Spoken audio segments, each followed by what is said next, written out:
problems bigger than anything. God is bigger than any mountain I can or cannot see. Bigger than all my questions, bigger than anything. God is bigger than any mountain. Mpenzi mtazamaji mpendwa, katika kipindi chetu cha Mwangaza wa Biblia, nachukua nafasi hii pia nikushukuru katika wiki hii ambao umekuwa pamoja nasi, na pia namshukuru Mungu ambaye amekuwa nasi wiki iliyopita na leo ametupa nafasi tuweze kuwa hewani. Karibuni ndugu mtazamaji mpendwa ambao pia unaonisikiliza wakati huu tunapoanza kipindi hiki. Ni wakati wa pekee ambaye pia tunaenda kuona mambo makubwa katika Biblia, na zaidi katika siku ya leo tutaangalia kitabu cha Isaya ambaye ni nabii. Katika Isaya 24 tutaangalia mstari wa 19.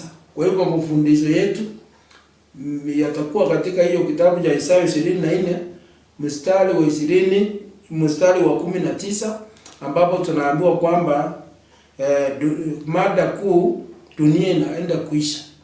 Kabla sijaomba ndio niendelee, na shukuru watu ya district ya Megun katika makanisa yao ambao wako na makambi yanaendelea pale katika kanisa la Cheptiret pale Kipsanu, Megun, Ngeri, Brison, Seyo, Mokobich, naambiwa kule Rotuga, pia kule Songich, Kapchepchai na pia na Aliri na Mkondoi wako na makambi, na mnasema makambi yanaenda vizuri. Wacha Mungu awabariki katika wiki ya vipanda ambaye tumepewa nafasi na Mungu tuweze kujidhihirisha mbele yake. Wacha Mungu awabariki makambi.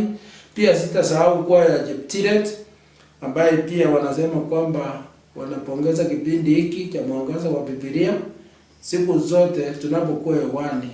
Pia kuna mwingine anaitwa Thomas Switch Okaro, pia yeye anasema kwamba Mungu akubariki kipindi hiki. Kwa hivyo waje tuombe ili niweze kuanza kipindi hiki wakati huu. Baba mtakatifu, Mungu wetu wa mbinguni, ninakushukuru kwa sababu wewe ni mwema.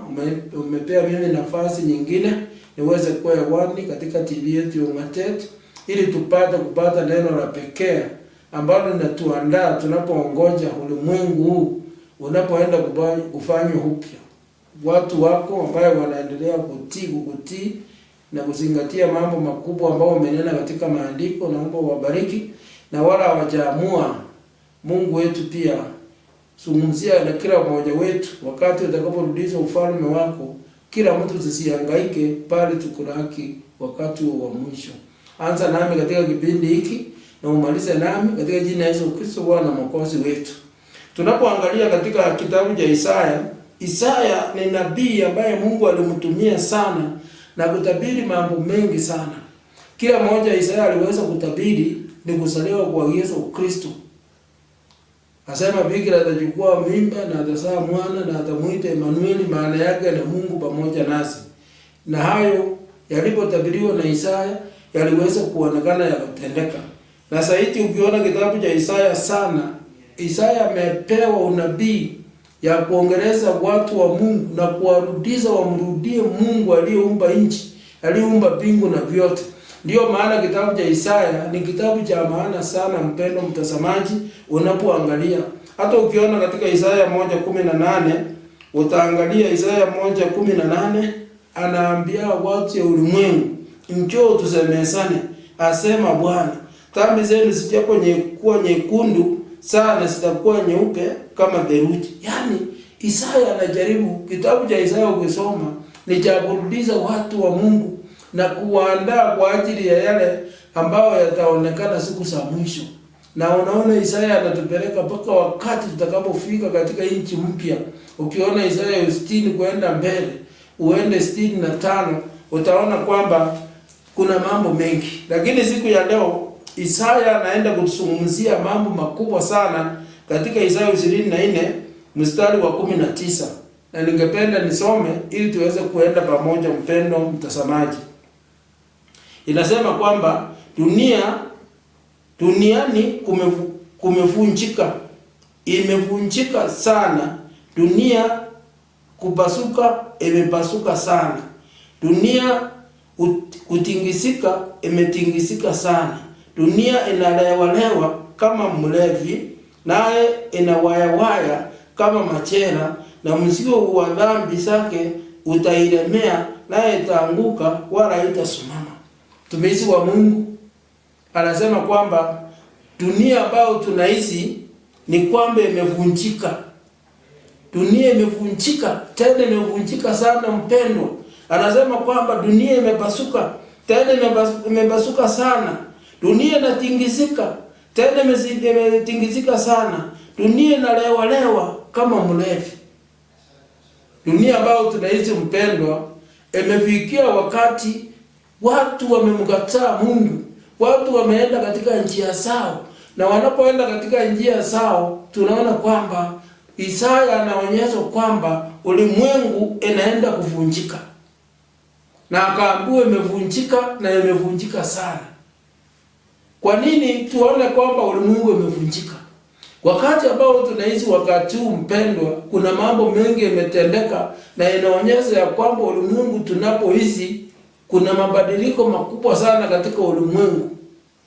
Ukiona tunaonyesha kwamba dunia inavunjika. Kuna vitu mingi sana katika dunia tangu mwanzo ilikuwa hivyo, na tunapoelekea katika siku za mwisho, jinsi Isaya ameonyeshwa, dunia hii imefika mahali inalewalewa kama mlevi. Kwa sababu mambo yanayotendeka katika ulimwengu ni makubwa, ni aibu kuyanena. Ndio maana watumishi wa Mungu ambao wamenena sana katika maandiko, tumeambiwa kwamba ulimwengu mahali imefika, tukiona uchumi peke yake, uchumi inaanguka vibaya sana katika ulimwengu. Tunaona ndoa nyingi zinapasuka, ndoa nyingi zimeharibika. Kwa hivyo tunapoelezwa ya kwamba ulimwengu inalewalewa, ulimwengu ni watu walio ndani ya ulimwengu ndio wana shida, sio ulimwengu. Kwa hivyo tunapoishi katika ulimwengu huu, tumeonyesha kwamba ulimwengu unapolewalewa si ulimwengu. Sijui tunapozungumza ulimwengu, ndugu mtazamaji, ulimwengu ni watu. Kwa hivyo yale machafuko yote yanayofanyika ulimwengu, ndio maana Isaya anaonyesha katika siku za mwisho kwamba ulimwengu utavunjika. Mara nyingi watu ambao wanaishi katika dunia hii, mambo yao yatavunjika, na unaona kwamba vitu mingi itapasuka. Kama ndoa zinapasuka, ndoa zinaharibika kwa sababu ya machafuko yako katika ulimwengu. Ndio maana ukisoma katika hiyo kitabu, ukirudi mstari wa 3, Biblia inasema dunia hii imefanywa tupu kabisa na kuharibiwa kabisa, maana Bwana anena neno hilo. Mungu anasema Sauli, kwa sababu ulimwengu watu wameharibika, watu wamegeuka katika njia mbalimbali. Mungu amesema kwamba hii dunia ataifanya ukiwa. Dunia inaenda kuisha. Ndio unaona katika mstari wa 4, Biblia inasema dunia inaomboleza, inasimia. Ulimwengu unadhoofika, unasimia. Watu wakuu wa dunia wanadhoofika. Ulimwengu ambao tunaishi, hata viongozi wetu wameshindwa. Maana kuna maneno mengi ambayo yanatendeka katika ulimwengu. Tuona kama mambo ya magonjwa, mambo ya uchumi kuharibika, mambo ya aina zote, hata vita na michafuko iliyo ndani hata ya serikali za duniani. Hata viongozi wa ulimwengu wanadhoofika. Lakini kuna mambo mawili ama matatu tunaonyeshwa katika mstari wa 5, 24 mstari wa 5.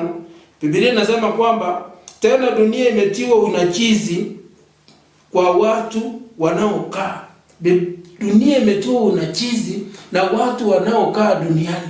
Ndio maana Biblia inasema kwamba si ulimwengu ambaye unalewa, lakini wanaolewa ni wale wanaishi katika dunia ambayo Mungu aliyeumba. Kwa hivyo tunaambiwa kwamba dunia imetiwa unajisi. Kwa nini?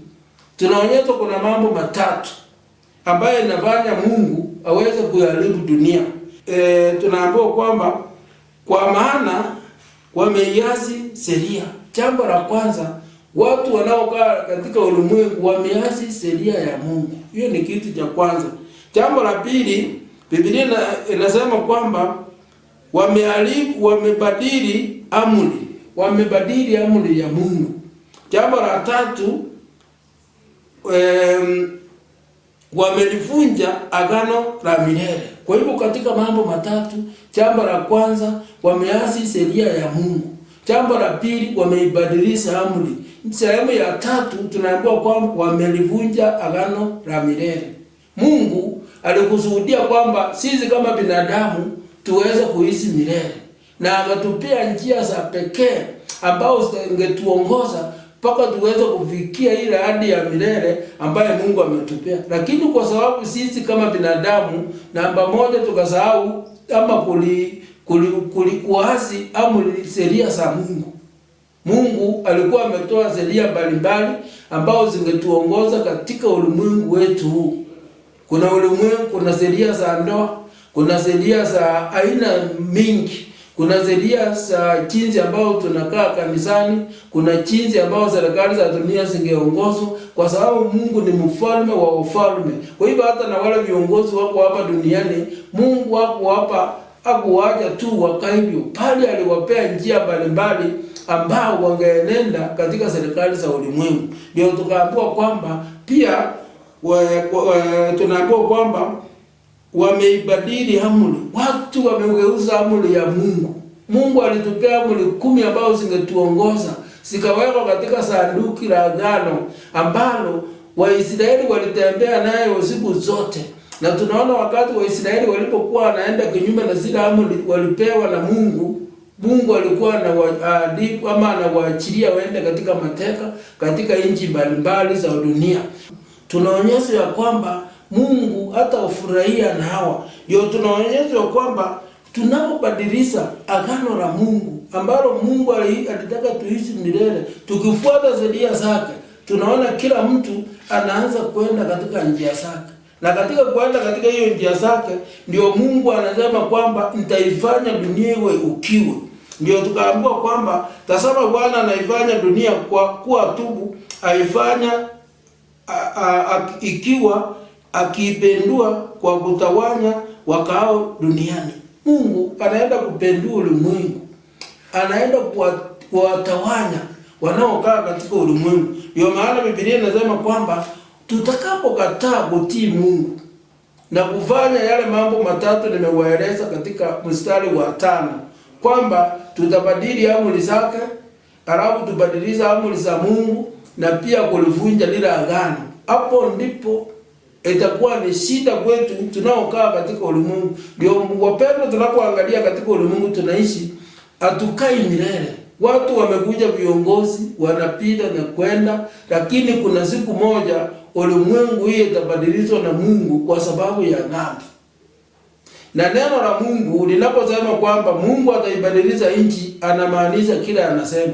Tunaangalia katika hata Mwanzo, wakati hata wa Nuhu, Mungu alisema kwamba watu ya ulimwengu wameharibika, na akaambia Nuhu, enda tengeneza safina, na Nuhu akaweza kuhubiri miaka 120, na watu walipokataa kutii Mungu akujali ni watu wangapi wataingia ndani ya safina ile ambayo ilikuwa inaundwa na Nuhu. Ni watu wangapi? Lakini ilipofika wakati, watu 8 peke yake ndio waliingia kati ya watu bilioni 9, na wale waliangamizwa wote. Ndio unaona katika, ukisoma katika kitabu sehemu ya 6, ndipo sababu laana imeila dunia hii, na hao wanaoikaa wameikana kuwa wameonekana wana hatia. Ndio sababu watu wanaoikaa dunia hii wameteketea. Watu wanaokaa dunia hii watateketea. Hapo chini anasema watu waliozalia wakao wachache. Kumbe hata kama ulimwengu itapenduliwa juu chini, kuna watu watakao paki, kwa sababu hao watu ni wale watu waliotembea pamoja na Mungu, walio na neno jina la Mungu, ambao walimheshimu Mungu katika hali zote, waliofuata haki ya Mungu siku zote. Ndio maana unaona hapa watu waliopaki ni wachache, ambao watapaki, waliotunza agano la Mungu ambao aliwaahidi wana wa Israeli kwamba atawapea nchi na ile nchi ambayo tunapewa wakati huu mpendwa, ni nchi mpya ambaye ndani yake akitakaa kitu kinyonge. Tunaporudia katika mahali ile nilikuwa nimewaambia, jambo muhimu ni kwamba katika mstari wa 19 hiyo mahali tulianzia, tumeambiwa dunia kumevunjika na imevunjika sana.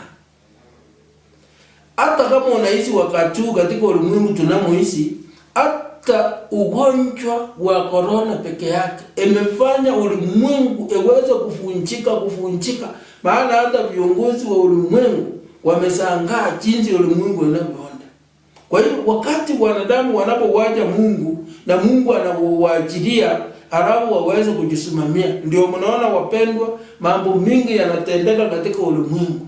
Unaona hata katika nchi mbalimbali, hata ukiona nchi yetu ya Kenya, kuna mambo mengi ambayo yanatendeka, hata watu wanashangaa kwa nini leo vitu kama hivi vinatendeka. Unaona watu wengine wanauana, watu wengine wanasalitiana, watu wengine wananyang'anya na vitu. Aina mbalimbali ya maovu ambayo yataonekana katika dunia. Ndio Biblia inasema kwamba dunia inapasuka pesa. Kwa hivyo ulimwengu, hata kama watu wataona ulimwengu inaharibika, hawataweza kuona kwa sababu hawana macho ya kuona, because kila mtu ana shughuli zake. Ndio ule mambo inaweza kuwapata ghafla. Ndio tunaambiwa kwamba imekaa kama machela na ikianguka itaamuka tena. Kwa hivyo ulimwengu tulio naye inaenda kufika mwisho.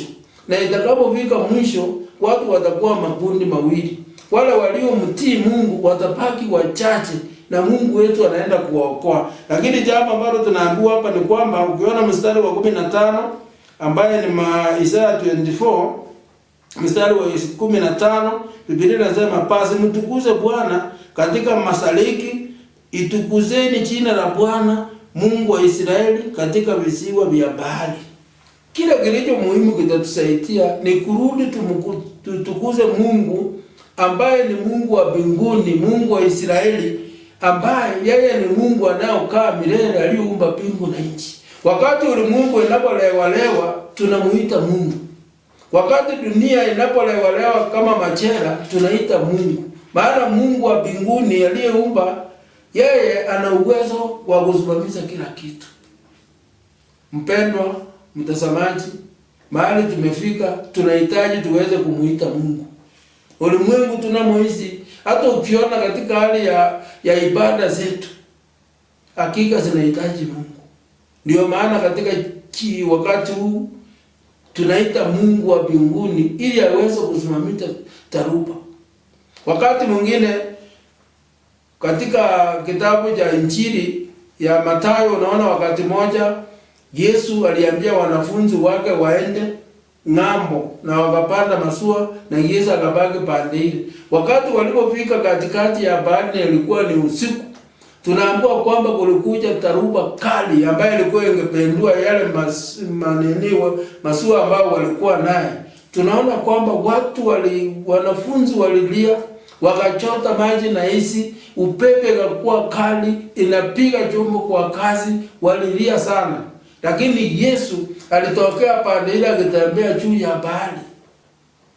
Alipokaribia chombo, upepe katulia. Hata wanafunzi walifikiri ni msimu. Alafu tunaambiwa kwamba Petro akamwambia, kama ni wewe niruhusu nitembee juu ya bahari. Petro aliporuhusiwa kutembea akaanza kutembea kumwelekea Yesu, lakini alipojiangalia akaanza kuzama. Ulimwengu huu wetu mpendwa, tutasama katika ulimwengu huu kwa sababu tunajiangalia. Lazima tumtazame Yesu ambaye aliyokuja kutuokoa. Yesu Kristo ambaye alikuja kusimamisha taruba ya ulimwengu. Ndio sababu katika siku ya leo Bwana Mungu ni mwema sana, ambaye ametupa nafasi tena tuweze kutafakari njia zetu mara vile tunapoenenda katika hali yetu ya ulimwengu huu. Ndio maana wanapoona katika kitabu cha Zaburi ukisoma 119 mstari wa 18, Biblia inasema unifungue macho yangu nitazame maajabu yatokaye katika sheria yako. Mwandishi wa kitabu cha Zaburi 119 anasema Bwana, unifumbue macho nitazame maajabu yanayotoka katika sheria zako. Kumbe tunapoangalia sheria za Mungu mpendwa, tunaona maajabu makubwa ambayo Mungu atakao tuonyesha, kwa sababu atatumiliki, atatuongoza, atatuendeza katika mambo yote. Hatutaweza kusama mahali popote. Ndiye anasema kwamba nifumbue macho. Tunakaa ulimwengu ambaye hata mambo ya corona hakuna mtu anaweza kukueleza ilitoka wapi na ina nini na nini. Watu tumejaribu. Kwa hiyo Mungu anapotufungua macho, tutakaa ulimwengu tukijua ya kwamba tuna kiongozi ambaye ni Mungu wetu wa mbinguni, ambaye ana uwezo ya kufanya mambo yote ambayo hatuwezi tukayafanya kama watu wa dunia hii. Kwa hivyo jambo kubwa, kuna maajabu yasitokaye katika sheria za Mungu. Ndio sababu pia ukisoma mstari wa kwanza 119 Zaburi inasema heri walio kamili njia zao waendayo katika sheria za Bwana. Anasema heri walio kamili katika njia zao wanaoenda katika sheria za Bwana. Katika siku ya leo, mada kweli inasema ulimwengu unaenda kuanguka. Kilicho muhimu tukitaka tumrudie Mungu ni kurudia katika sheria za Mungu. Nani atatuongoza tuweze kurudi katika sheria za Mungu mpendo? Mungu ametoa watumishi wake ili waweze kurudisha kanisa, warudishe ulimwengu mahali ambaye Mungu alikuwa anataka ikae. Je, sisi kama watumishi wa Mungu tuna sehemu gani katika wakati ulimwengu inapoenda kusambaratika? Tusimame, tuelekeze watu wa Mungu waweze kumuelewa Mungu na waelewe tabia ya Mungu. Hapo tukiona katika sehemu hiyo ukisoma mstari wa 113 pale, nataka nisoma hapo, utasikia vile Biblia inasema 113, Biblia inasema watu wa kusita ninawachukia, lakini sheria yangu naipenda. Mungu hahitaji watu wanaosita. Kwa hivyo mpendwa, mahali ambao tulio hapa ni kwamba leo hii tunataka turudie Mungu ambaye ametupa muongozo wa pekee, ametupea ramani jinsi ambayo tunakaa. Lakini tukupoteza ramani, ndio maana tumeambiwa kwamba anasema watu wa kusita ninawachukia. Ulimwengu tumesita, tumetafuta mambo yetu. Hakuna kitu ambaye tunaweza kuwa naye ili tusaidie katika taruba ya Mungu inayokuja. Hatutasimama, hatutafanya chochote. Bali tunahitajika tuweze kuwa waaminifu katika sheria za Mungu. Mara mingi tulipokuwa katika kuangalia jinsi ambayo corona inaendelea, tumeona kwamba wale ambao wanatumia vitu kulingana na utaratibu wa Mungu wa ulaji chakula hawana shida na mambo ya homa ya corona. Kwa sababu tumeambiwa kwamba tukifuata kanuni za afya nzuri ambayo Mungu mwenyewe aliweza kuzitoa, tutaenda vizuri, hatutakuwa na shida. Tumeambiwa ugonjwa hii imetokea sehemu za China. Na ukiona katika sehemu za China, kusema ukweli, watu wa Mungu, mnaona vile watu wa China wanatumia kila aina ya kitu ni chakula. Tunaambiwa wanakula aina ya vitu. Na watu ambao walituambia ugonjwa huu ilitokana na wanyama. Na wanyama wale maybe watu wa China walitumia ni wale wanyama hata Mungu hakuruhusu tuwatumie. Maana Mungu wetu ukiona katika kitabu cha Walawi, unaona Mungu ametoa hata namna tunapotumia hata nyama. Ni nyama gani unaweza mnyama gani unatumia na ni gani usitahikane kutumia. Lakini wakati watu wa Mungu tuliamua nyama ni nyama, ndio tunaona tukauachana na Mungu. Ndio unaona mara nyingi kutoka wale ambao watu wanaotumia vitu ambao si vile Mungu aliweza kuamuru, kuna shida nyingi. Kwa hivyo tunaambiwa leo hii hata kuna kanuni ya Ministry of Health katika nchi yetu ya Kenya.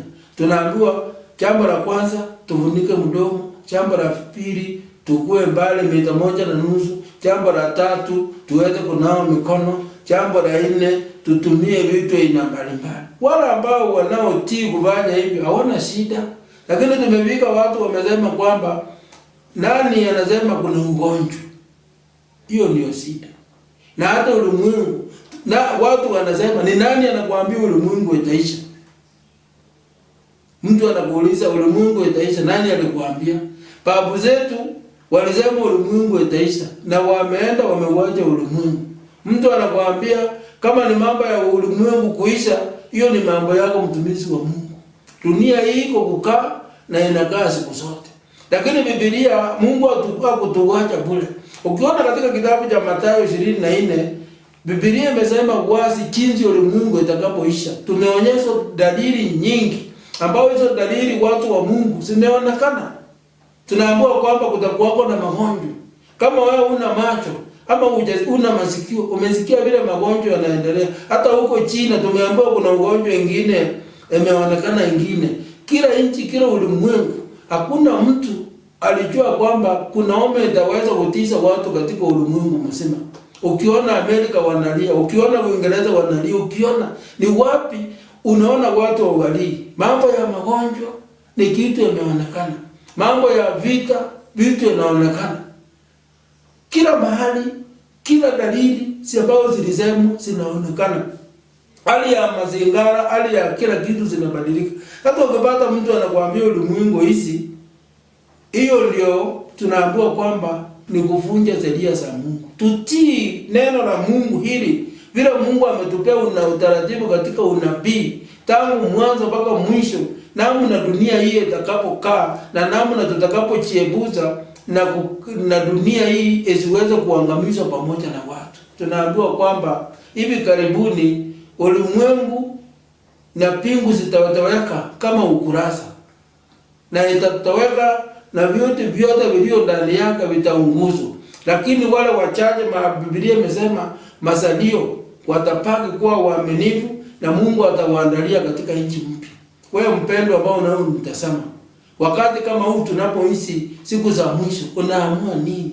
Upende usipende, ukubali usikubali, dunia hii iko mkononi mwa Mungu. Na Mungu ametangaza ya kwamba kuna siku moja ulimwengu huu ataiangamiza kwa sababu ya machukizo yaliyo duniani.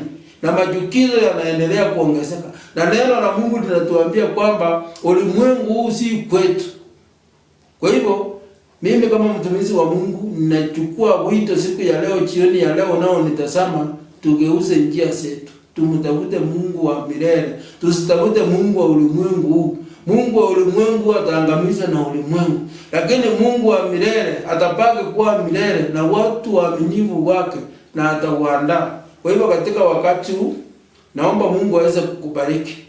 Mimi kama mtumishi wa Mungu naomba Mungu akufumbue macho, utazame maajabu yanayotoka katika sheria za Mungu. Mungu atubariki sana, atuongoze wachungaji ambao walionisema ni wakumbuke katika maombi wanapoendelea na mikutano, ndugu Pastor Tanai wa Jeptiret Camp pamoja na Eldaragat pia wa Jeptiret Camp. Mahali popote Mungu aweze kuwabariki mnapoenda na kazi ya Mungu. Pia sitamsahau pastor wetu ambaye ni rafiki yangu sana, Pastor Moses Koechi, mahali popote huko unaposhughulika katika makambi zetu za Meguni. Mungu wetu aweze kukuongoza katika kila jambo. Wale ambao waliotuma ombi niweze kuombea, naomba Mungu wetu aweze kuwabariki. Dunia inapoangamia, tunaomba kwamba isiangamie na watu, bali dunia isafishwe na watu waishi katika dunia mpya inayokuja. Kwa hivyo katika hayo machache, naomba Mungu wa mbinguni aweze kuwabariki ninapomaliza na maombi. Baba wetu, Mungu wa mbinguni, Mungu mwenye enzi, uliumba mbingu na dunia na vyote vilivyomo. Dhambi ilipoingia, ukatuma Yesu Kristo atukomboe, na akasema kwamba atakayemwamini hataangamia bali atapata uzima wa milele.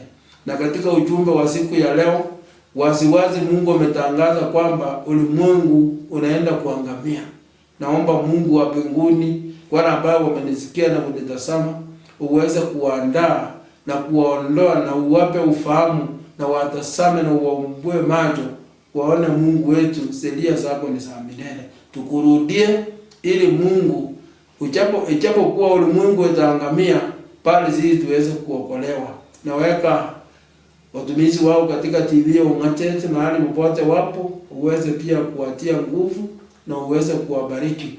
Wale waliosema hawana amani katika nyumba zao, Mungu wetu na waombea.